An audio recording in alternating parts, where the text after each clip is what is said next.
Rosie, I'm so happy to meet you here in my space. I was thrilled to meet you at a friend's house and become aware of the power of this amazing woman. I am so drawn to people who are unique and authentic, and you truly are an extraordinary example of that. So thank you for being here. Then fast forward to, um, so I love the story of how you came to this big transition in your life. But before that, what was the lead up to this job that you were closing this big deal on and having 14 weeks vacation? Where did you grow up? Tell us about your education. Thank you. Well, so really, I got to start with my mom. Before I ever talk about myself, I have to talk about my mom. And she recently passed away, so it's still very raw for me. And that fire that I've had my entire life is just so much stronger now. So it really started with her. So my parents came from Mexico to California in 1958. And they came to this town of Hayward, California, which is in the Bay Area, now part of Silicon Valley. Because my dad was a seasonal worker at the Hunt's Tomato Factory in Hayward. And so that year, my parents got married and decided to make that their new home. They came legally and started their life there. Now, my dad was abusive, and my mom made the very hard decision as a strong Catholic and as a very, very strong woman to leave him after giving birth to 9 children. So I am the 6th of 9. We're all very close in age. So there's only an 11-year age difference between my oldest brother and my youngest sister. So that was a tough decision for her, and it was the right decision. Mm-hmm. And she could have gone back to Mexico. She stayed in this country because she knew that we could have a better life there. And so we were raised in our village, and it was our Catholic church, our Catholic faith. Where we're all able to go to, all 9 of us, to 12 years of Catholic school. And I do think that that emphasis on education was the ticket. It really was, and is, it still is. And somehow my mom managed to send all 9 of us off to college and still had an amazing career, her own career. Whoa, and what was that? She spent her entire career finding jobs for the disadvantaged at Catholic Charities. So different constituencies, but she ended it leading this program called 55 Plus, so finding people jobs over 55 years old. And it was really great because at her recent funeral service, my sister and I took her beautiful stories and her collections of files that we went through. And one of the things, she gave me that box, do not open until after I pass away box. And in this box was just an homage to our family, but an homage to her. And like in this one file was, her resumes, how they evolved over time and how she kept getting these promotions and her evaluations were in there. And it was great. And this other file was her business cards, all the jobs that she had over time, all again with Catholic Charities. And then this one file that I love the most, and it was the thickest file, of course, were all these handwritten thank you notes of all the people she's ever touched. Not just the ones she found jobs for, but the ones that she was the neighborhood translator, the neighborhood driver, the neighborhood, she even provided vaccinations for people. I mean, she was the person, she was the one that did everything, not just for us, but for the community. And I got to tell you, what was more telling about her service was, of course, I received a lovely letter from the president who adored my mom and who remembered her name every time he saw her.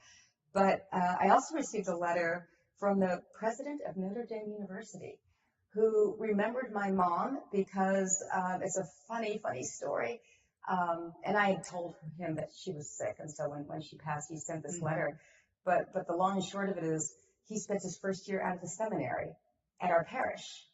And my mom made such an impact on him that he remembered her, 50 years later? It's just her legacy is huge.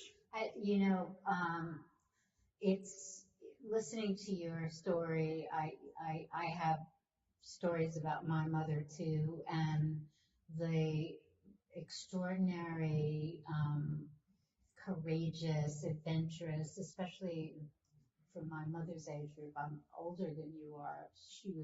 She could have run a huge corporation had it been another time. And women with the ability that your mother had, my mother, uh, still managed to affect not only their neighborhood, but their town, the village, the church. They really impacted human beings, and it didn't get wasted on us for sure. And nine children, and just did it on her own. I am just, you are so lucky. I'm so I lucky. am absolutely lucky. She had nothing and gave us everything. And so at her service, my sister and I put together this kind of "This is your life" set of storyboards. And it was so great to have her friends and her family come into this reception and to see this huge, gigantic wall of these storyboards of her life. It was just it was the best service she could have had. I did a similar thing for my mother too.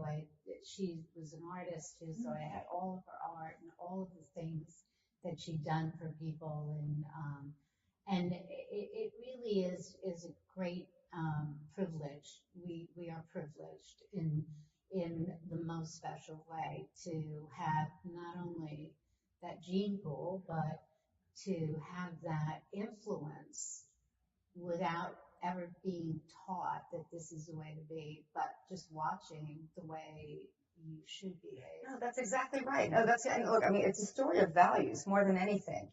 It's interesting. I'm not exactly as Catholic perhaps as we were raised, but again, to believe in something, and I believed in her, right? I believed in her is what I believed in. And it's interesting if you think about that time period. Look, I was born in 1965. And so I was raised in an era of change, profound change in this country. And it wasn't just what was happening, what you saw on TV, it was happening in my own home, right? For my mom to feel empowered in a way that our country and women in particular have never felt empowered before, that she found that strength in herself. And I think that strength was always there, but it was a desperate choice that she had to make, right? It was for our safety and her safety that she did what she did. But she also, again, as I mentioned, made the conscientious effort to stay in this country where she knew very few people, and except for her village, right? But the thing about what's happening during that time and the way we grew up, I'm one of 6 girls, and our view of feminism was through a very narrow lens. What was happening on TV, right? What was happening on TV was bra burning and, abortion rights and contraception. And look, again, coming from a very faith-based community, that wasn't exactly embraced. It wasn't exactly embraced. Right. And so, the only thing I can think of growing up, as 10 years old, et cetera, was, oh my God, they're all going to hell, right? What I didn't realize is that feminism was around me the entire time. And it was personified in my mom. Yeah. And that's what I think people don't understand about that era. And that era giving a voice to so many people like my mom. And so I think, when the history books are written and when we think about this era of feminism, it has to be all of it. It has to be all of these heroes. Yeah. These heroes that found their own voices. I mean, think about you. Can I just do this for a second? Just for a second, because again, I remember you like it was yesterday. And I remember when you first came out, and look, it was, I was 8 years old, I think, when you first came out with the parachute suits, right? But think about that. That was 1973. You did that before women were legally allowed to apply for their own credit card. Yes, I remember it well. I remember it well because I was in business, and I was married, and I believed, like everybody else, that the man runs the business, until I realized that I couldn't stay in a bad situation like your mother, different story, and that I had to leave with $95 to my name. And I couldn't get a loan. I had to borrow from from friends and anybody that knew me, and I was sort of quiet and hidden away. But it was a time that exploded with an energy for women to start a conversation. But because you had this extraordinary woman who was an example that you saw every day. Now, did she speak fluent English? So the way we grew up, so yes, but we grew up with my mom spoke Spanish to us and we spoke English back. So it was kind of important. She felt it was very important. Obviously, we all thought so. Of course, to learn the language, to be fluent in the language.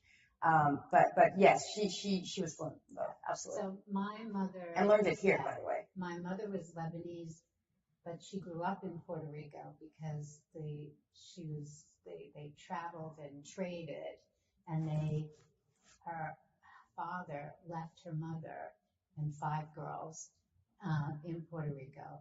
And so my mother's language was Spanish, and she married a Spanish man that she met at the World Trade, at the big, World United Nations? No, like the big events. I'm forgetting. World's Fair? World's Fair, and so they spoke Spanish, but when I was born, she said, no, these kids are going to assimilate. And so unfortunately, my Spanish is sample room Spanish. So I can talk about clothes in Spanish, but I really appreciate that she understood that we would need to assimilate and that we would need to get a great education, just the way your mother clearly made that an effort not only to get you through high school, but then, I mean, how she did that. So assimilation was also a very big concept in the 70s too, right? I mean, that's when, look, that's, we as a Latinx community still have to choose white in the census data, right? And that was a concerted effort for assimilation for the Latino community back then. Even though, again, I got to tell you, the first time I found my dad's birth certificate, and the birth certificate, my birth certificate, and on there, it shows that my dad was white. And I'm thinking, my dad looks like Martin Luther King. The first thought when I first found that, I was probably 7 years old, was, oh my God, that's not my real dad. That was my first thought, because I'm thinking, wait, why? So crazy. Right? Because think about that. My dad was not white. He was not white. But yet, we had to check that box. Well, and what does somebody who's Lebanese check? My father was Basque and Lebanese, and my mother was Lebanese, and so I don't know what box to check either. What I don't know. Well, we're still evolving as a nation, that's for sure. And you know what? I think over it all, how lucky we are. Absolutely. We check boxes that didn't make sense. But we created our own checks and our own, establish our own identity, so that the box may be not as important for us at that time. That's right. We certainly, but so your education, what did you choose to study? So I have to go back to my champions again. So here's what happened. So I worked full time in high school. In fact, I was the family breadwinner at the time. I had this amazing job at the county library headquarters. So I thought I won the lottery because I had access to any book I ever wanted. And it was the central place where all the books came to before they went to the branches. So you name the book, and I was obsessed with Shakespeare. I was obsessed with science fiction. I couldn't get enough books. I just couldn't. And that was my window to the world. Wow. So I would work at this place at Alameda County Library Services. I worked from 3 to 9, around 3 to 9 every day. Weekends, and then I would come home and I would, change, eat dinner, and start my homework at 10 p.m. 10 to 1, that was my schedule. 10 p.m. to 1 a.m. was my homework schedule, and then start again the next day. And I no one should have to work full time in high school, but at the same time, it wasn't the worst life. No. Again, I loved my job. I loved school. It was my life. Yeah. But I'll never forget what happened my junior year in high school. This woman by the name of Lisa Rios from New York, she most recently headed up the Time Warner Foundation. At that time, she was, I think, she already graduated from Harvard. She was working in the admissions office. And they scout by looking at your PSAT scores. Mm-hmm. So I got the call. I took the PSAT, and she says to me, she says, "Hi, my name is Lisa Rios. Have you ever thought about applying to Harvard?" And this is how arrogant I was as a junior in high school. Right. Good God, look, I lived in Silicon Valley, born and raised. And if you're going to go anywhere, you're going to Stanford. I lived on the other side of the San Mateo Bridge, and Stanford was just on the other, across the bay. If you're going to make it, that's where you're going to go. Right. That's where you're going. So I said to her, I said, thank you so much, but no, I'm going to Stanford. Who did I think I was? And then she said to me, she says, look, we'll waive the admissions fee, which I think was $50 at the time. $50 is my life savings, right? We'll waive the admissions fee. You have nothing to lose. Why don't you just go ahead and apply, and you can make your decision when you make your decision. Right. Great. All right, sure. So, back then we were doing our applications on typewriters, right? So I applied to Harvard, Stanford, and Berkeley. And I'll never forget, back then you knew exactly when the admissions decisions were coming in by mail, right? So I remember the day that it was going to happen, and I came home, and I walked in the door, and I heard my mom crying. My mom never cries. I heard her crying in the kitchen, and I'm thinking, oh my God, I didn't get in. My first thought, I didn't get in. So I walked into the kitchen, and she was crying because I got it. Oh, okay. So it was a big decision. Again, I was a family breadwinner. I was very close to my family. But I also knew at that time it was the best decision that I could make. Yeah. And it is what led my mom to start her career at Catholic Charities. So there I was. I started Harvard in 1983. I helped my mom before I left put together her resume, kind of thought her through about some options, and she ended up getting this job. She started working in 1984. And her career just took off from there. That's so great. So in some ways, right, it took that level of shock, if you will, shock to the system, to also empower her, and she found her own voice. I really believe working as soon as you can gives you a sense of how it's going to be, what the reality is when you get out there. So the education you choose is really done through a different lens than some sort of mystical job, and you have no idea of what that will be until you get there. But I think the idea then of your mother looking, how old was she at that point? At the time, let's see, that was 1983, so she was what, 30, 35?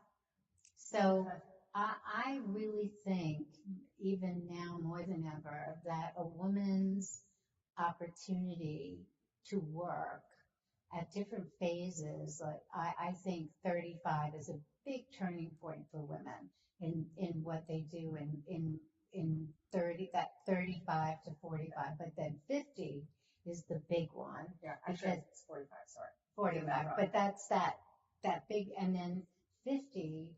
So she started 45, so she was just building to 50, right? Yeah. And 50, from my vision of this, is 50 and forward is the best time. Absolutely. It is the best absolutely. time. And let me just put this in perspective. First of all, she had been working, so we were talk about the village.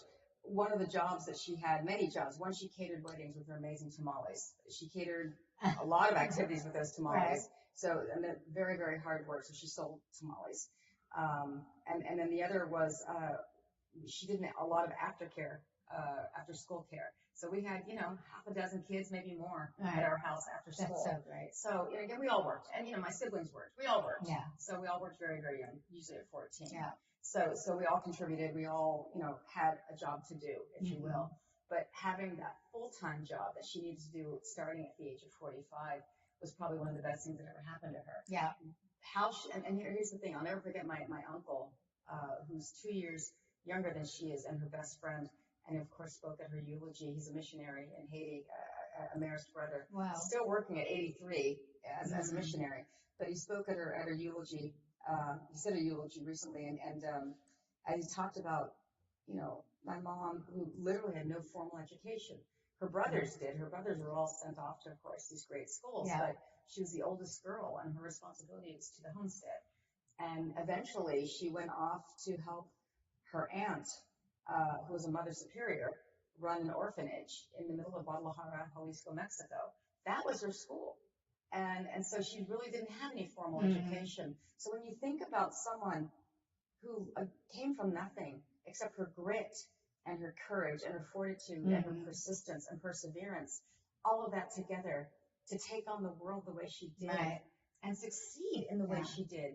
So as my uncle was talking about this at her eulogy about, coming to this foreign land, coming from nothing and building everything, not just in what she built in her kids, but investing in herself. It's the best thing she ever did. Yeah. And so what was the, so your mother and father decided to come to a strange place. Yeah. Did they know anybody, or they just came? No.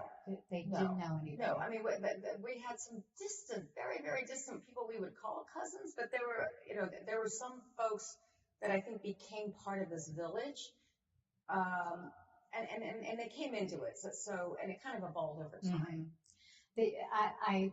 I really admire, deeply admire people who are brave enough to pick up, leave a life that they know for an absolute unknown and create a new life. And I look at New York and I think that's what New York is. Absolutely. Everybody here is grit, and they are really the best of that pioneer adventure, and your mother certainly expresses in the way she lived her life. She is the manifestation. Absolutely. Totally. I mean, go to any naturalization ceremony, right? And you will see the gratitude, the appreciation, that grit that you mentioned. There's a reason why people are still coming to this country, right? It is still, it's the best place. Still the place where you can make your dreams come true, where you can pursue this American dream, where you can pursue economic mobility in a way that is almost impossible. Absolutely. In the same way any other country. The minute any American starts to complain, there will be somebody who's not American who will tell you how crazy you are. Oh, that's exactly right. They will tell you, are you nuts? Are you crazy? Exactly. I just spoke of earlier this year at the Global Business Summit in New Delhi. And there's 4 million Indian Americans here in the U.S. And there I am in New Delhi speaking at the summit, and I had a chance to meet the Prime Minister, et cetera. And it's amazing when you hear the stories even over there about how fortunate we are here. Yeah. How fortunate we are here. People from, everywhere will tell you, like, that's it. That's where you can make it. And do you have children? I do. I have a 27-year-old son and a 23-year-old daughter. They are the love of my life. Absolutely. And how did they react to your mom? What was their relationship with? Because I think every other generation have this amazing connection. It couldn't be closer. Yeah. It couldn't be closer. I was the fortunate one where my mom actually lived with me. Ah. And so I was also the fortunate one where my kids were born and she was there as part of my village. I don't know people do it otherwise. I really don't. And so I was very, very, very close to my mom. And so to have her be with me as part of this village, again, beyond grateful. And so both my kids, when she first got sick, when she first had her first stroke, they dropped everything and came out, of course. Both of them, when she had her latest seizure, dropped everything, of course, and came out. That's just the way they are. And even when I had to tell them, when I was on the plane heading home, and I had to tell them that she had just passed, and they were there on the plane, and my kids are bawling on the phone, we're FaceTiming, and it impacted them a lot, and still very much so. But as you will know and experience, that I learned with my mother, she will be around you and you will feel her and know that she's there. Oh, absolutely. No, again, I'm not exactly a ghost kind of person, No, but if you walk into my house right now, it's an altar to her. Still, the storyboards are in my house, and I haven't taken them down yet, and I don't know when. I'll take them down when I'm ready. Right. But not yet. But you'll absolutely feel her energy. There's strong energy. I feel it. I feel it. And if you met my kids, you would see it more so in them. Again, look, I was very fortunate to have her in my life. I was also very fortunate to have my in-laws. I'm not married, but my in-laws at the time, and they lived and breathed for my kids. And so I called them the Breakfast Club. My mom was living with us, and my in-laws would come over every day at 7 a.m. I love it. And the Breakfast Club was, alive and well. And look, I think the best way to explain it is too many ways, but one of the first ways that I really saw it was when my son was applying to college, and he one of his college essays was called "A Tale of Two Grandmas," and he starts off the essay by saying, "I am Joey," and he goes on about his grandmother from Guadalajara, Jalisco, Mexico, and his grandmother from Hokkaido, Japan, never once talking about their differences, but talking about how they both raised them with common values of family, food, faith, and unconditional love. And he ends the essay by saying, "I am Joey." You might see him as one versus the other, but he's a product of all of it, a culmination of all his experiences. That is so beautiful. And I think that's probably a great way to think about this next generation of millennials and post-millennials. And we talked about those boxes earlier. They don't want to check a box. Yeah. So when it comes to kind of, how they identify, how they think about institutions, it's very, very different, right? And I think the reason is because anyone born in the mid-90s and later was born with the internet. So access to information changed everything, right? And so it's no longer what they're taught at home or what they're taught in the classroom. Right. It's what they see. It's what they can look up. It's what they know or don't know, right? The good, the bad, the ugly of the internet. But for them, it's complete optionality and fluidity. And that's going to be the same whether it comes to religion, partisan politics, gender, ethnicity. So you can't really box them. Yeah. And so as we talk about these boxes, which we started to talk about at the beginning, they don't want boxes. No. And what you also profoundly described is family. And it can be, a family you create. It can be a family that's blood family, a family of friends. It could be a work family. Family in whatever form it comes, and there can be many in your life, are so valuable.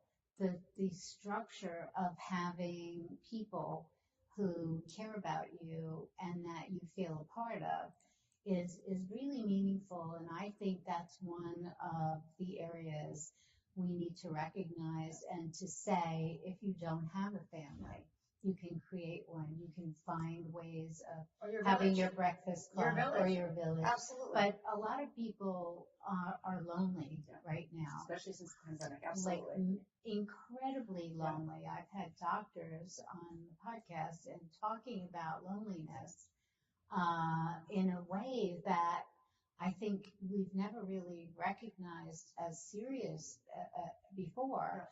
And the importance of your story that you just told right now, I really want to emphasize it because it's a way to not think about loneliness, not think about being alone.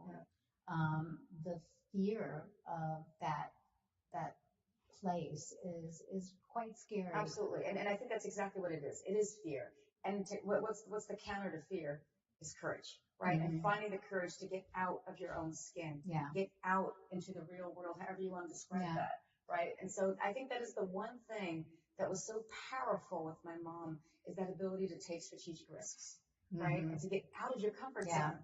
Get out of your comfort zone. There is nothing comfortable about anything that she did, not once, not ever. And that is something that I try to ingrain in my kids all the time. If you met my daughter, my God, she's the one. When you meet my son, yes, absolutely. His name is Joey. He's my pride and Joey. Absolutely. But when you meet my daughter, okay, then you'll understand how the world works. Yeah. Because I do feel like she came out that way, but I also think that we also did have to harness a little bit more. Her village, with the Breakfast Club was really interesting because they all lived and breathed for her. They all really did. And I would describe her coming out as very regal. That's the best word to describe her. And at one point I had to make the conscientious decision to get her out of what I called at that time the Forbidden City, because it was just too much on this one person, and it was time to get her socialized. Yeah. And the challenge was that she wouldn't want to socialize with other kids. She didn't want to get out into the play date structure because she had this unconditional who doesn't want what she no. And so I'll never forget coming home one time from work, and she was probably 3 years old, maybe turning 4, and I walk into the house, and there is one grandparent feeding her, or one grandparent, she had her arms out, one grandparent putting on her coat, and the grandparent was putting on her shoes to take her outside into the backyard. I'm like, nope, this isn't going to work. She knows how to do all of that. And I look, I am so grateful to my in-laws and my mom for what they did with her. She's perfection beyond perfection. But I knew it was time. Even we get her to be more perfect. And so, that's when I started Montessori for her. Best thing I ever did.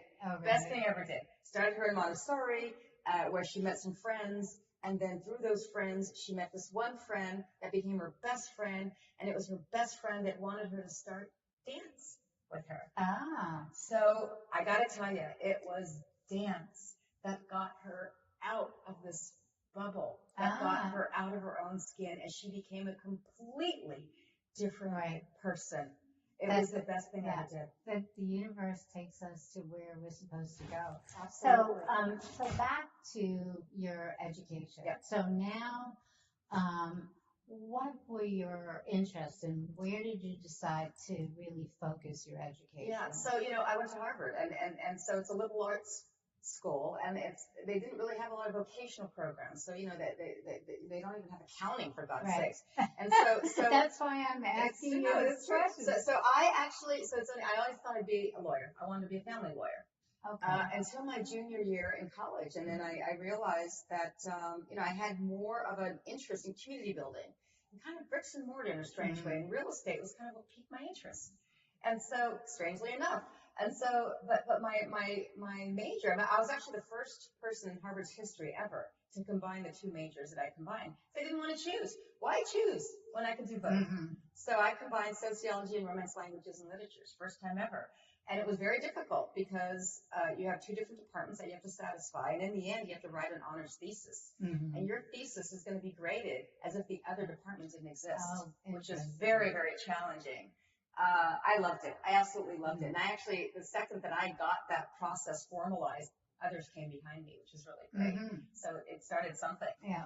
But I will say what really opened my eyes at Harvard and the experience that I had, that I think, and still is to this day in place, is something, look, when you turn 18, anyone turns 18, that is usually when you start making your own decisions, right? It's usually when you go off to college, you start voting, you open up your own checking account, you even choose what you want to eat for the very first time in your life.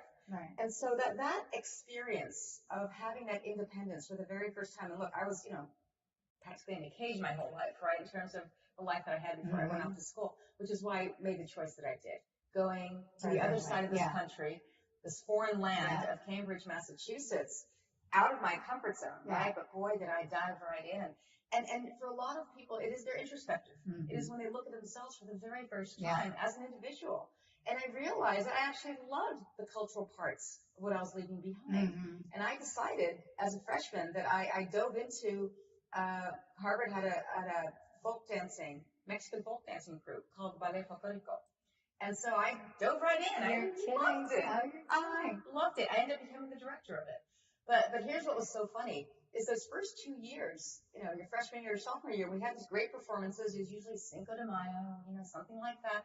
But we practiced every week, and I thought there had to be more of an opportunity to share this beautiful expression. So it took me a couple of years, but with the help of,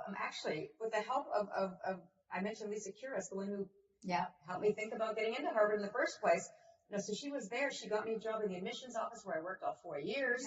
She was also kind of my champion with what I started at the Harvard Foundation, and Dr. Alan Counter at the time was the director. I started Cultural Rhythms, and Cultural Rhythms was a way for the campus to come together as a day of expression, however you wanted to define culture. Now, look, back then, we had our ballet folklorico. Maybe we had maybe a Chinese group, Chinese dancing group, and maybe we had, a cappella. That was Harvard's culture. Yay, we brought them in. Right. We had to go out of the community where we got a Greek Orthodox folk dancing group and a couple others because we had to couple this together. Right. But it started in the spring of 1986. Wow. And it goes to this day. It still goes on to this day. And here's the thing about culture. How I define culture, it's the threads of the fabric of a community that come together however you want to define culture. Yeah. And I got to tell you, when I know I made a difference, I was invited back every year after I left, every year. And I remember coming back, I think it was the 10-year anniversary of Cultural Rhythms. And it's this performance piece, and it's also a food festival. And the food festivals where a lot of the student groups were actually able to raise money for the year, which is really great. And it grew. It's now an audition. It's 2 days. It's amazing. God. I know, it grew. But here's the beauty of it. When I think it was the 10-year anniversary, when I went to Memorial Hall where the food festival was, I walked in, and the first thing I saw was the world's largest rainbow cake. And I thought to myself, oh my God, they get it. They get it. It's not just about ethnicity. Right. It's not just about race. It's not just me dancing for you. Right. It's including how can one feel comfortable enough to express themselves and feel like they're part of this village. Yeah. That's what culture is. Yeah, it right? totally is. And so I'll tell you what happened. It's another great story. Maybe at the 20-year reunion. This has been going on now for a long time. At the 20-year reunion, and this is when I was being honored, I think, and this is when they actually retired one of my dresses from the Ballet Folklorico, and they gave it to me. I still have it. It's in my closet. I have it. But so they brought in, at that time, Harvard just started its own mariachi. Its own mariachi at Harvard. I think it's called Veritas. I think that's what it's called. Oh my God, it has mariachis, and it's great. And so they come in, and they're performing for me, which is really nice. But I noticed, ready for this, that both violinists were Asian. I thought, well, this is interesting. Oh, wow. Right? This is interesting. Yeah. So I'm like, all right, wait a minute. I got to tell. So after they performed, it was really nice. I went up and I thanked them. I said, look, it's so great that Harvard now has a mariachi. Who'd have thought? Right? And so I said, look, I got to ask you guys this question. I said, look, I ask you this question. What inspired you to join this group? Did you know of this music before you came here? And they said, no, absolutely not. They said one of them was, my roommate was in the Ballet Folklorico, and they told me about, and they're thinking about starting this mariachi, and I thought, well, interesting, fun, yeah, sure, why not? So I joined. And the other one said, he said, look, I've been doing classical music my entire life. Here I am, making my own decisions, heard the music, totally out of my wheelhouse. Why not? Why not? But look, so to have the ability to go, again, out of your comfort zone, to do what is so unexpected, so unexpected, and then own it. You're going to spend your personal time doing this is amazing. It's really, it's the formula for success. I really believe it. When you take chances, or, so many people here will say to me, Norma, I've never done this before. You really want me to do it? It's like, I haven't done it before either. This is new for me. They were trying new things. That's the magic. And that's it. That's the magic. And though that's a great story, the visual of it is so perfect. Wait, one more. Because this happened at the 30-year anniversary. Oh my God. So there's more. So again, I go all the time, and it's really, really fun. I haven't been to one since COVID. They had to put a stuff in. And I think the last MC, the last host, I think was Lady Gaga, I think. But the first one was Debbie Allen. Amazing, 1986. How beautiful is that? I love her. So, but anyway, the 30-year reunion, I'm backstage. I think I was hosting. I can't remember. I was backstage, and I was meeting one of the groups that was practicing, and it was a group called the Harvard Thud. Thud was an acronym for the Harvard Undergraduate Drummers, and what it was, ready for this? It was a group of percussionists who all had their own kind of skill sets, but they made cups. They made music with those cups, those plastic cups. Yeah. It was like a symphony. It was Right. crazy stuff that they were doing. I said, look, I gotta ask you guys, because this is a little unusual. It's amazing what you're doing. Mm-hmm. So talented, all of you. Right. What made you do this? And they're all the founders of this, by the way. They're all the Right. founders of the The Harvard Bud. original, yeah. And they all had similar stories to what the violinist said. I used to be a drummer. I used to be whatever it was. We're all percussionists, but we all thought, you know what? Done. Let's do something different. And this is what they're doing. Mm-hmm. Together they come and they find their creative outlet. Yeah. That's culture. And they're all, by the way, white.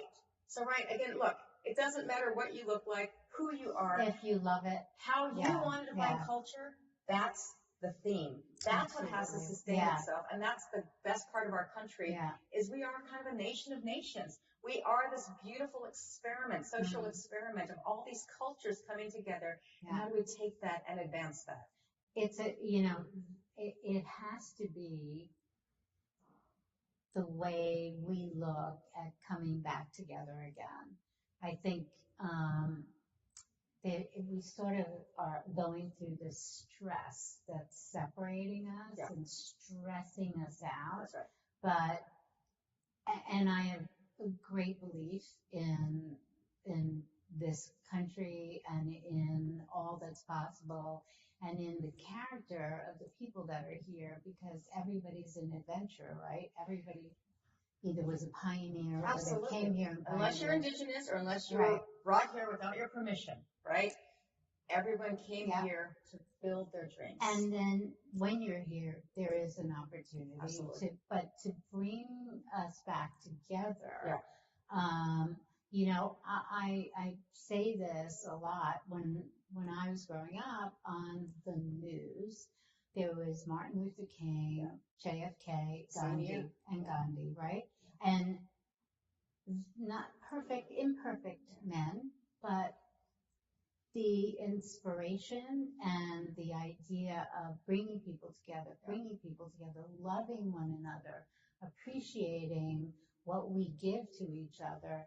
We are missing out on that. Part of it is we're on our phones. Part of it is we're not touching. We're not hugging each other. And the connection is the lost. 60s and 70s are all hanging on to each other. Absolutely. We need to find a way, whether it's dancing again and everybody dancing more and doing that together, but we need to bring back that exchange of experiences that you can only have when you have a friend who eats a different way, does things in a different way, and then you experience it and you think, wow, I can have that. That's exactly I can feel that. So let's go back to that time period, because I think you're leading up to something very, very important. One of my first memories, of course, was Martin Luther King and Robert Kennedy Jr. getting shot. I mean, of course, I remember that. But I also remember, of course, I remember the Vietnam War, the tail end of it, and of course, what happened with Nixon. And then what happened? So we were leading up to a very tumultuous time in our history, very, very tumultuous time. And we were still evolving in many, many ways. Women were finding their voices. Again, that Equal Credit Opportunity Act had even passed till 1974, where you could even apply for your when credit did card. women start to vote? Technically, Technically, 1920. Yeah. Technically 1920, but even the Lots Civil Rights of time Act, to catch Civil up. Rights Act, right, in the 60s also helped in parts of the South, etc. But leading up to that period in the 70s, there was a moment where the country came together. Do you remember what that was for? Well, I think there were a couple of I think there were a couple of important periods that, whether it's the war that brought us together or the feeling of I think the feeling of love and peace was possible. That the population believed that love and peace was possible. Absolutely. And music was a big part of that. Music was a huge part of that, right? Big part. Absolutely. What was coming from LA, what was coming from here, absolutely. Music was a big part of that. So there was this kind of cultural revolution that happened. Again, the African American community found their voice as well. But then leading up to what became, and hopefully we're going to talk about this, the bicentennial of 1976. Now, I want to hear your memories of the bicentennial, because I remember it like it was yesterday, but I want to hear yours. Well, I'm looking forward to your conversation about the bicentennial because for me, I love the idea of a celebration and that we're such a young country. And I remember it actually from a fashion perspective, because I was thinking, how can I express what this incredible time in history is about? And I kept, interestingly enough, I kept thinking about the indigenous people. Yeah. I kept thinking about how important it was that there were people here who were the first owners, the first people of this country, and then the flow of different cultures. So I found myself really expressing different cultures in the clothing. And I'm not a designer who typically has a theme like India or, but I found myself doing things that really related to the cross cultures, the multicultural aspect of the country. And I am specifically remembering certain things. And of course, everybody was doing flag things. And 76 in New York was an interesting time. It was a very, very rough time in New York. The city had really gotten beaten badly. People couldn't afford to live in the city, so they were leaving the city. There were strikes and all kinds of problems. And a lot of young, creative people, gay people. Who's gay? Who ever heard of gay? Somebody that didn't find comfort in their hometown could come here because it was so cheap, because it was so dangerous. And the city filled with creativity. People from all over, and women who found feminism in their own description, either left their marriages, left where they were, and created an identity in New York. And so in 76, New York was on fire of creativity. And Studio 54 opened. And that was the place everybody could go to express themselves. So it was a very, very creative time in New York, and there was a real celebration. There were concerts and all kinds of things happening at Studio 54 and in the city. There was a real celebration for how New York, in its most creative time, expressed that period. Now, your story here is... Well, I mean, first of all, I remember the bicentennial like it was yesterday. I was 11 years old in Hayward, California. And look, in 5th grade, that's when you start learning about American history. And so I still remember every patriotic song that we were taught. I am not going to sing it. I still have, actually I carry it with me. I still have my bicentennial quarter. 25 cents for me back then was my life savings, but I have that, and I found it a year ago, and I have it. I carry it with me, and again, I remember very clearly seeing the tall ships on our black and white TV coming through the New York Harbor. Absolutely. That was a global image. Yeah. That wasn't just a New York image. Yeah. That was a global image. Here's my bicentennial quarter. There it is. God, girl. There it is. Wow. Yes. Oh, that's Isn't that great? Yeah. And I remember we took a field trip to the Oakland train station where they had the Freedom Train, right? The Freedom Train brought the national treasures around the country, and my mom, we never would have been able to go to DC ever in a million years. So the fact that it came to us, Wow. right? So my memories are, and of course I'll never forget July 4th, 1976. It was a cloudy night in the Bay Area. But boy, those fireworks were the fireworks of all fireworks. And when you're an 11-year-old kid, right. that is, a kid from nothing. I never felt more proud to be an American than that night, ever. Thinking to myself, there I am in Hayward. My mom had already left my dad. I was going to school. I loved my school. And it wasn't the worst life. And I kept thinking to myself, anything was possible. Mm-hmm. There is something very empowering about having the eyes of the world watching your country, that this is the place where every dream is possible. Yeah. That's what I felt. And I want my kids to feel that. I do feel like that's missing in terms of an appreciation of where we've come from, but more importantly, where we can go. Yeah. And so I was appointed by Senator Schumer to be a member of this congressional commission called America 250 in 2018.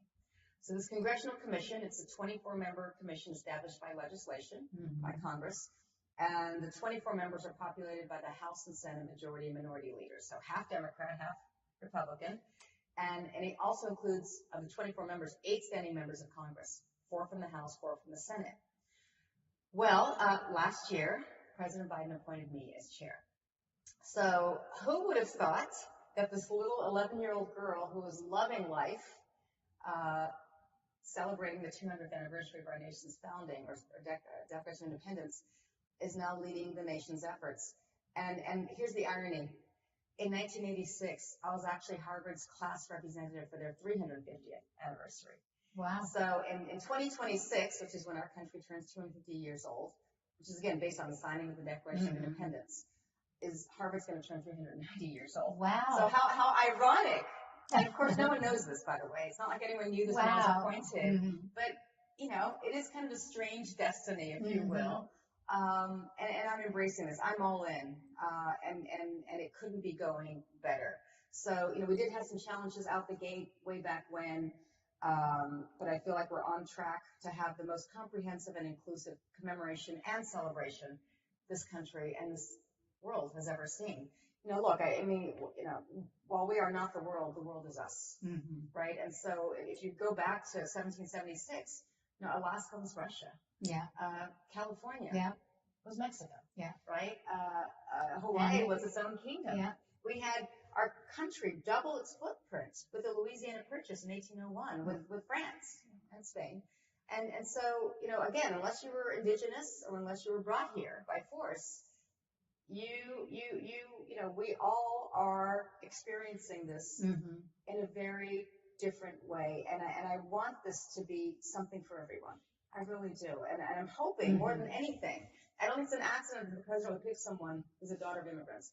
Or I don't think it's an accident that he would pick someone born and raised in Silicon Valley. The technology component that's going to be integrated into all of this is going to be key. Again, this is as much about the future as it is the past. And it is about my kids.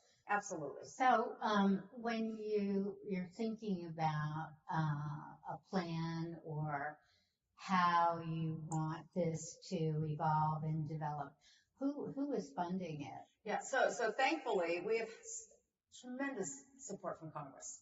Amazing support. In fact, we now have, of the members of Congress of our commission, they've actually been our champions, huge champions. I've met with all the appointing officials, their offices. So McConnell, Schumer, former leader McCarthy, and Leader Jeffries, they all want this to be successful. All of them submitted videos on our behalf, except for McConnell, who wasn't well. But they all made it very clear that this has to work. This has to work. And we've received our appropriations. But I've also made a commitment. Look, I'm a fiscal conservative. I think that corporate America has to be part of this. I was going to say. We cannot rely on government funding to make this successful. So this is one of the reasons why I'm here in New York for the week, is that I am meeting with our those who expressed an interest. We have a great programming framework that we're going to announce very, very soon. since I became chair, we've had a quorum every single meeting. It's been amazing. And so far, I don't know if you've heard, but we actually launched our very first public initiative this last 4th of July called America's Invitation on americans50.org. So America's Invitation is exactly that. It's inviting the American public to share their story, their video, their memory, their suggestion on how we should be highlighting this milestone. And then our first public historical milestone is actually coming up in Boston. It's the 250th anniversary of the Boston Tea Party on December 16th.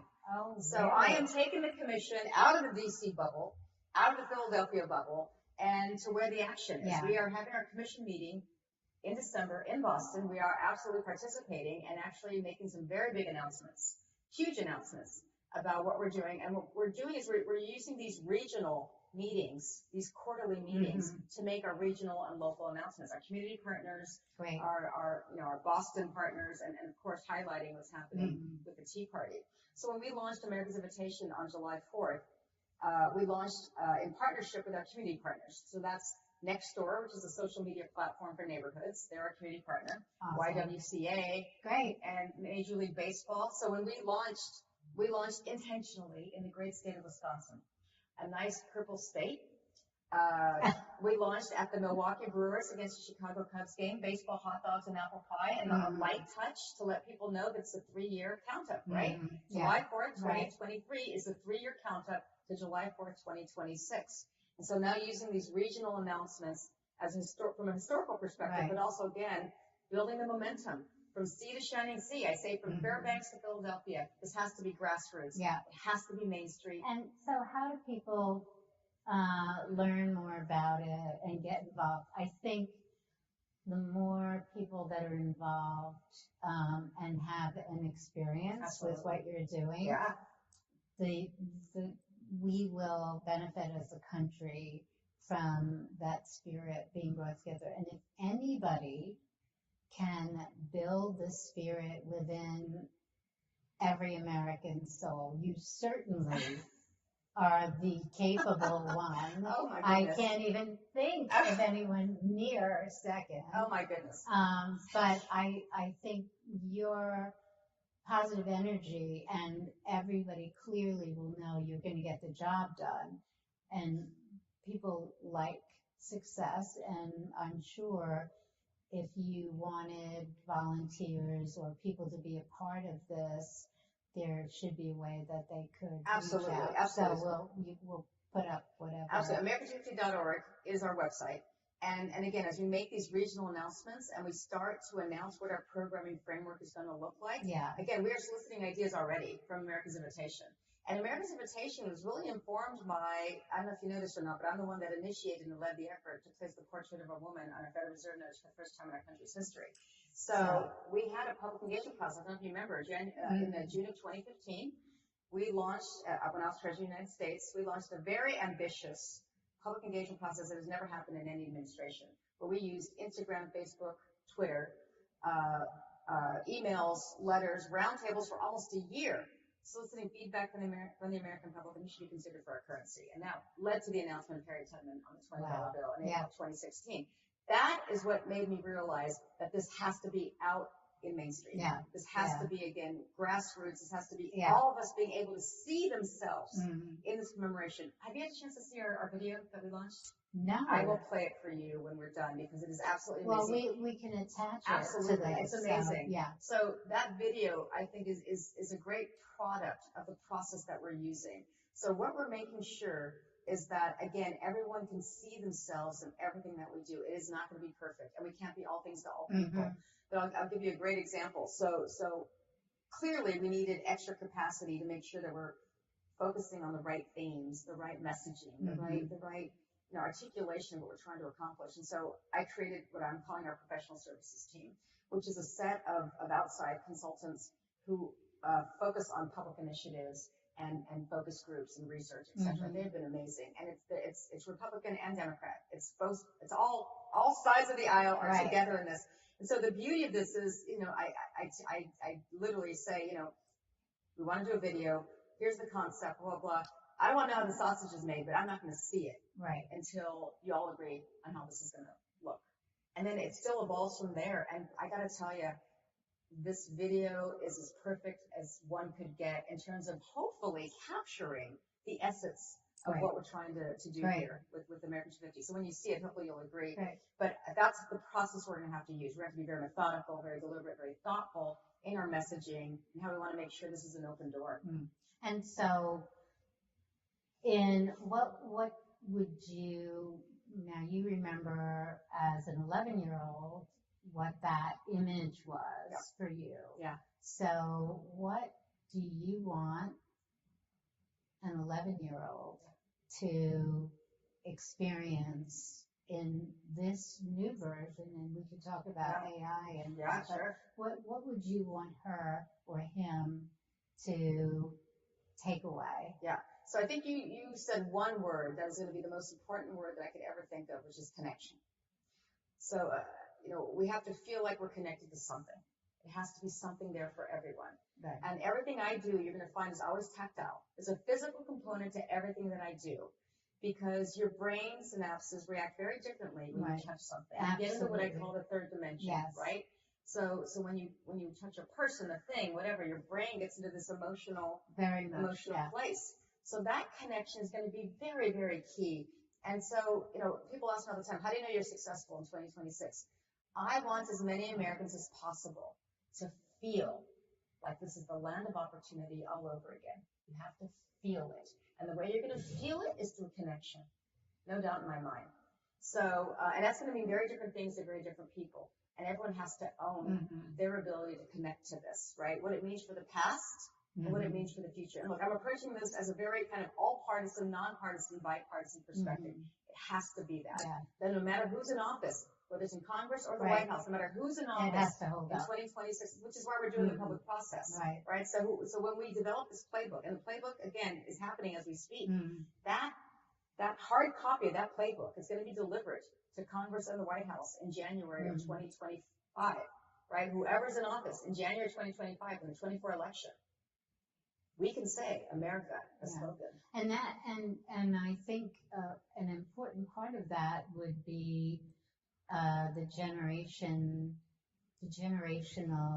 differences and each of the way they look at this, and making sure that they're all feeling a part of it, connecting.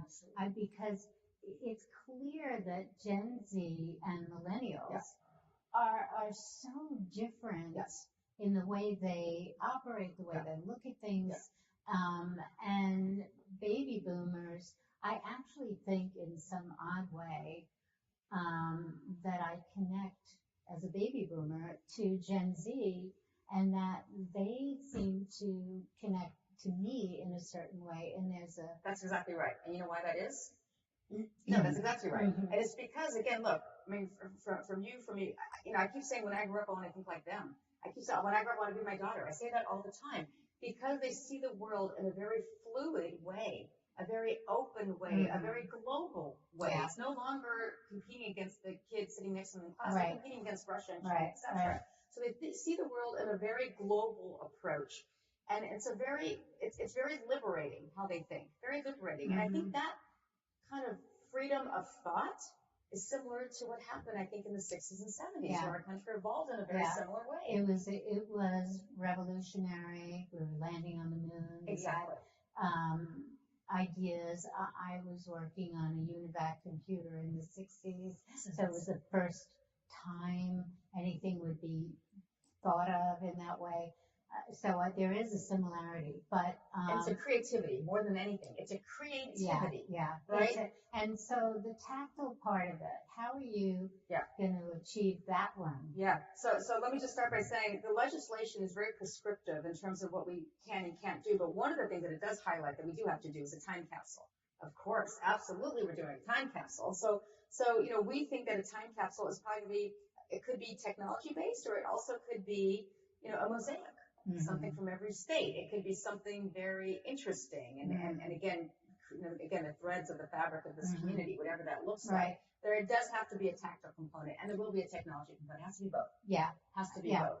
Absolutely. And so I will say though that one thing we also have done is something that I worked on for a number of years, which is, I don't know if you've seen the Historical American Women on Quarter series, but it's a 10-year program where it's going to be, so the first quarter that was issued last year, in January of last year, it was Maya Angelou. I don't know if you've seen it, but it's the first time in U.S. history that an African-American woman has been depicted on our coin or currency. And so that's a part of a 10-year program. It took me 5 years to pass that legislation. Thank you to Congresswoman Barbara Lee, Congresswoman Bonnie Watson-Coleman. Speaker Pelosi was also very, very supportive. We passed this legislation. Wow. 5 years of my life it took me to pass this. But it's a 10-year program. So it's 4 years of women on quarters, 5 per year. So 20 women will be highlighted. I have some for you, by the way. I want you to pick and choose. So exciting. Yes. And then it turned into 1 year of our semi-quincentennial quarters. It's called semi-quincentennial, the 250th. And so our quarters will be included in that. In fact, all circulating coins will be redesigned for the 250th. And then it turns into 4 years of youth sports. Wow. Why did I choose it? Why did we choose that? Wow. Because I want kids to see themselves. And I think sports, like I did for my kids, is a great way to engage kids. So what do kids collect these days? You tell me what they collect these days. When I grew up, we collected what? Cards. We collected cards. We collected stamps. We collected, I collected bubblegum wrappers. But what do kids collect these days? They collect likes and followers, right? Yeah, I was going to say Right? social media. Right? Social media. And, you know, baseball cards are making Right. a comeback, Yeah, etc. But still. everything that I do, if you ever see, you know, when I found my voice as an accidental feminist, accidental educator, Right. accidental historian, every initiative that I do always has a physical component. Always. Has to. So those 4 years of youth sports is going to be key, again, for kids, boys and girls, Yeah. to find themselves, Yeah, right? definitely. And then it ends with, it gives the U.S. Mint the ability to produce the Olympics, the medals for the Olympics in 2028. So this is a global effort, by the way, because in 2026 is also the World Cup, right? Where 11 cities in the U.S. will host the World Cup. So we are coordinating with FIFA. There is a international platform here. And again, these themes of democracy, which are all partisan, by the way, which is a big thing for me. The theme of democracy will continue on through 2026 onto the Olympics of 2028 in LA. So this country is going to be in the spotlight on a global lens for a long time. This isn't a one and done. Yeah. This is not about an event. This This is is a great. journey. This is a journey. This is great. And I think for something as powerful as what you're doing, which it just isn't a celebration, I think this is realigning Americans Our nation's values. to believe in the opportunities we have here and to find the one voice on how we can join together, make it happen. And if anybody could get us to get together, but you're so right, it can't be one thing and then it's over. It's like a wedding and then all that effort, what happened? This is a continuing build It has to be. and reinforcement. And I think children, especially Gen Z, Yeah. desperately are looking for a connection. Yeah. They are the most disconnected, Absolutely. I think, from their identity Yeah. as Americans. Yeah. And I think that they will find a creative way Yeah. to express that, and you will give them the platform. Absolutely. To do it. And this is even beyond Gen Z, right? So technically Oh, for Gen sure, Z, technically but Gen Z, you know, 1996 to 2010. But, you know, I think that whole concept of defining generations as 15 years is over. And again, it's the internet that's really flattened that plane Yeah. for all of us, right? So Yeah. again, these kids that have access to everything, the good, the bad, and the ugly. But at the same time, they're much smarter from a content perspective than we ever were at Yeah. that same age. But they're also, it's much more challenging for them. Much more challenging Very, in terms of very what difficult. they've been exposed to, Yeah. what their brains haven't quite understand that they've been exposed to, and how they're taking all this in a way that doesn't really allow them to see their future the way they should be seeing it, right? So I am hoping that this is, you know, this, yes, we want to educate, we want to engage, we want to unite, but more than anything, I want to empower.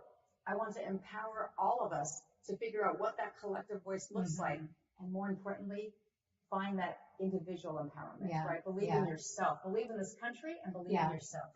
The strength of that, I think, is going to be contagious. Tell me a little bit. I'm a big AI person. Oh, yeah. I have two projects that I'm immersed in, and I love it.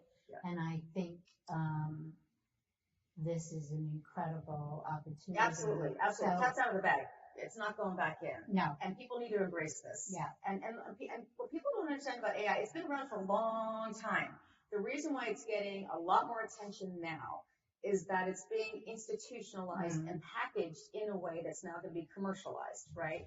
And so how that works is, and what I think people are afraid of, is that the technology is compounding so quickly, right? The generations of AI, normally when you get from an iPhone, 8 to 9, wait a year or two. Right. A generation of AI is months. Yeah. It's months. Well, look at, we went from 3 to 3.5, we're at 4, and 6, 7, 8 That's right. are around the corner. Around the corner. Yeah. All of it is around the corner. And so everyone's embracing it. And if you think about it, I mean, again, the challenge is people are nervous about how do you regulate this? How do you put the brakes on? How do you, and it's really hard to do that. Again, it's already out there. And so as a business, but as a culture and as students, as all of this is an enormous opportunity, but there are responsibilities that come with it.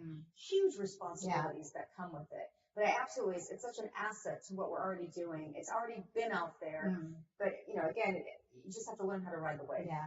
And it's the biggest thing that has happened for sure in my lifetime and beyond, that the biggest transformational change in our globe, in our world, and the opportunities are just going to be extraordinary. Endless. It's going to be bigger than the World's Fair. Where my mother and father met in 1939 is what it's going to be. Well, and on that note, it'd be great to see what does a World's Fair look like in 2026. Well, that's exactly it. That's exactly it. So, and it might, and the technology, I'll tell you right now, whatever we're going to do doesn't exist right now. It doesn't exist. And it will start to build as we speak. That's right. And evolve into, while it's happening, this magnificent experience that we're all going to have. Yeah. And I'm just so grateful that you were chosen, because if I didn't know you, which is why I want everybody to know you, if I didn't know you and somebody told me this is what they were going to do, I would say, that's nice. Okay, that's nice. It takes a super woman. It takes a super higher level human being. And I mean that in the most deliberate way, that you are that person. And I think now everybody that spent a little time with you will say, maybe we need to see how we can get involved with it, because it is going to be amazing. Well, thank you. We are going to likely do a formal process, which is going to be really great, to open the door for all to see what these ideas are. Because, when Nextdoor, the CEO of Nextdoor, reached out to me, Sarah Fryer, whom I adore, she reached out to me and she sent me this email. And in this email, she said, Nextdoor activated over 18 million people across Great Britain to organize the lunches as part of the Queen's Jubilee, and we want to do something similar for you all. And I'm thinking, how fabulous is that? Like, they have the technology, that's their skill set, that's their wherewithal. How perfect that they want to use that momentum on our behalf. So they are one of our partners. So if we want to do it, making this up, United Taste of America, where we do some type of cookout on July 4th at 2 p.m., whenever it is, right? And they'd be great to organize something like that, whatever it is. So if there's proprietary technology that exists out there, I'm making this up.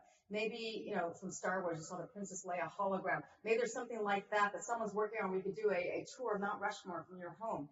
I'm making it up, but I'm sure that technology is going to be compounded over time. And meetups with a theme, and have all of these things happening at the same time. Exactly. One of the things that I think of when I think of large populations of people doing something at the same time and the impact it has. And every time I'm in the Middle East, and I'm also a Maronite Christian, but every time I'm in the Middle East and the call to prayer, Yes. 5 times, everybody stops. Yeah. They say their prayer, and they continue. And my dream for New York is that 12 noon, 1 minute, that's it. We just stop. We don't have to pray. Yeah. We just think for a minute. And I feel like this is an opportunity for us all at one time, maybe to celebrate, whether it's the Star Spangled Banner, where we all do it at the same time, where we do things together. That's right. That'll just definitely like happen. working out together, doing things together has such an impact, and that, and doing it with people that are from different cultures, different experiences, dressed in different ways, different generations. Yeah, let's. New York is going to be at the forefront of all of this for many, many reasons. One is, I don't know if people know this or not, but actually next year is the 400th anniversary of New York. That's one. So we're on this count up of, next year is also the 250th anniversary of the first Continental Congress. So it's going to be a big year next year. All these historical milestones are going to be part of this. But New York, as you recall, is the first capital of our country. Yeah. And we have Federal Hall here. And let's not forget, of course, for me personally, 2026 is the 25-year anniversary of 9/11. That will absolutely be at the forefront of our commemoration and our moment of reflection. Right. Very interesting. Yeah. So, so personally, obviously you're not afraid of adventure. You like to do lots of different things. Your energy is exciting and contagious. So personally, because we all want balance, right? What are your personal, I think especially after your mom passed, and I am remembering where I was at that time. What are you thinking about personally? For 2026? Or just in for general? For you. It's all about my kids. So my mom was my life, and she still is. She still is my life. She still burns inside of me every day. But it is about my kids. And it is about my daughter specifically. I have this phrase, my son will be fine, my daughter has to climb. That absolutely is going to be the case. That's just, unfortunately, that's the way it is. That's just the way it is. But, it's funny, growing up, my son, who was just such an amazing, from that little thing he wrote, I'm in love with him. He's a great kid. But we've all agreed, Joey, when you grow up, you're going to make a great vice president to Berkey. Because she's the one, and she came out that way, and she has this, she takes life by the horns in ways that I would never have been able to. She was the only girl in the boys' little league before we moved from California.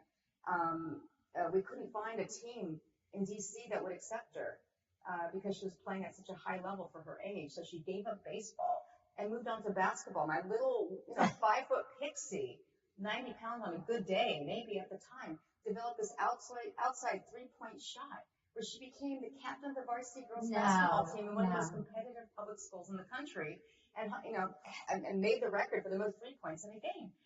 That's her. What is she doing now? She graduated 6 months early from UC Davis, and immediately, for her graduation gift, I gave her 400,000 miles. I said, go see the world. Go visit your friends who are still in school. I love it. She did. She just put her head down and worked like crazy. She got into graduate school. She was still 21 when she started, and she's getting her doctorate in psychology with this intersection between mental health and sports. I mean, she's the world. She is. She is the future, and she never.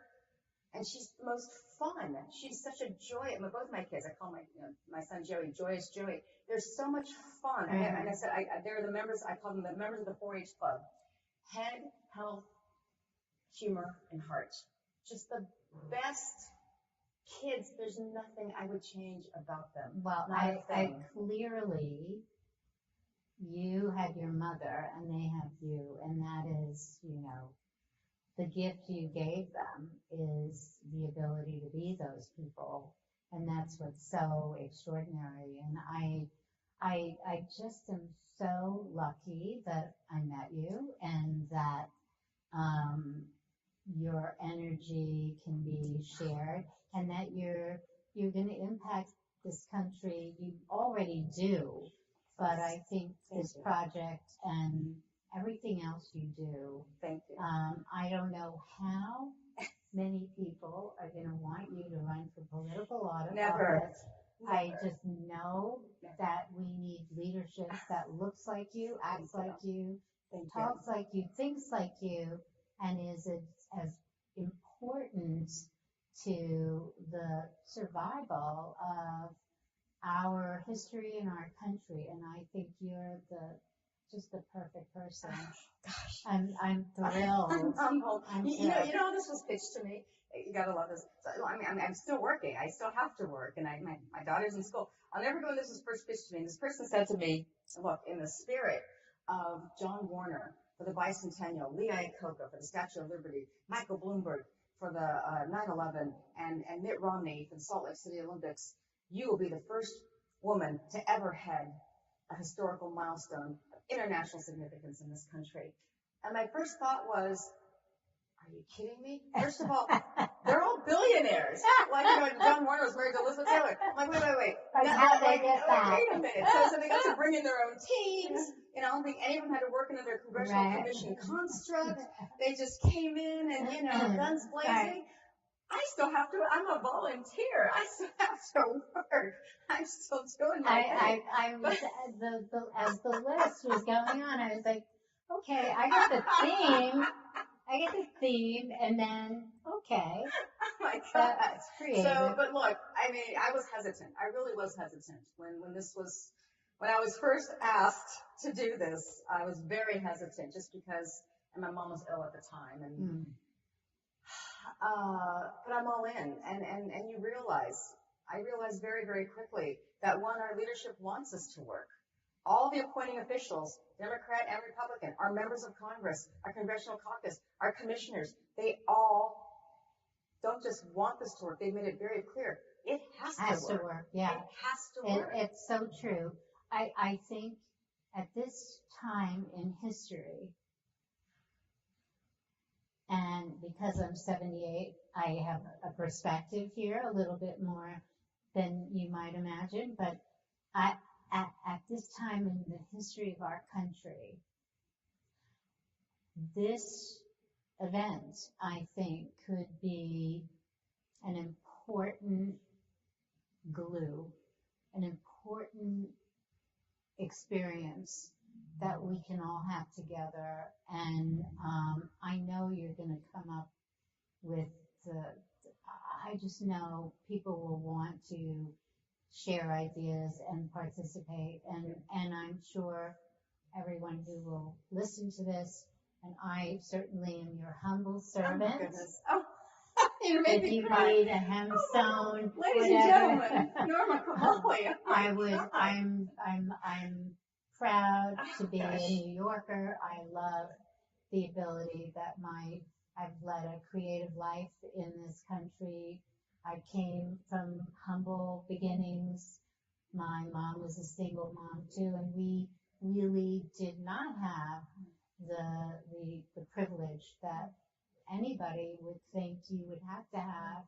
But I was so lucky to live this education. My mother is the same thing, but we have to make sure that dream lives for other people too. Absolutely. We both are so lucky. Absolutely. And that I want to help you in any way I can. Oh my gosh.